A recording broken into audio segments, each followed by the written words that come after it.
नारायण नारायण जसे लोकांमध्ये गमन करत असताना काहीच असं काही साधनच मिळालं नाही.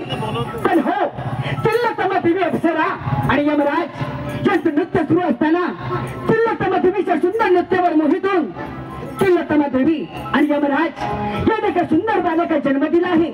त्या बालकाचं नाव अन्नसू असं ठेवलं आहे. त्या बालकाच्या डोळ्यातून अग्निज्वाला बाहेर पडते. त्याच्या पूर्वजन्म झालेला पराभवाचा बदला घेण्यासाठी त्याने हा जन्म घेतला आहे. सर्व देवदेवतांना युद्धास्त्रावर करून आता तो वैकुंठपती विष्णुदेवावर स्वारी करून येत आहे. विष्णुदेवाला सावध केलं पाहिजे. नारायण या नारे तुम्ही आज अगदी असं अचानक येणं केलं, यामागे काहीतरी नक्कीच कारण असावे. नारायण नारायण ए वैकुंठपती विष्णुदेवा, आपल्या चंडी प्रणाम.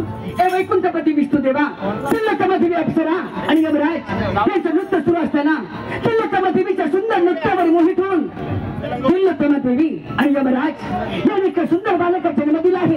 त्या बालकाचं नाव अन्नसू असं ठेवलं आहे. त्या बालकाच्या डोळ्यातून अग्निज्वाला बाहेर पडते.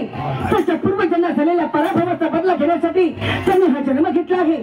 आणि आता तो आपल्या स्वारी करत आहे. सावध म्हणजे झालं. आपण निश्चिंत ना, पाहतोच मी त्या आणल्या सुराचा पराक्रम. वैकुंठपती विष्णुदेवा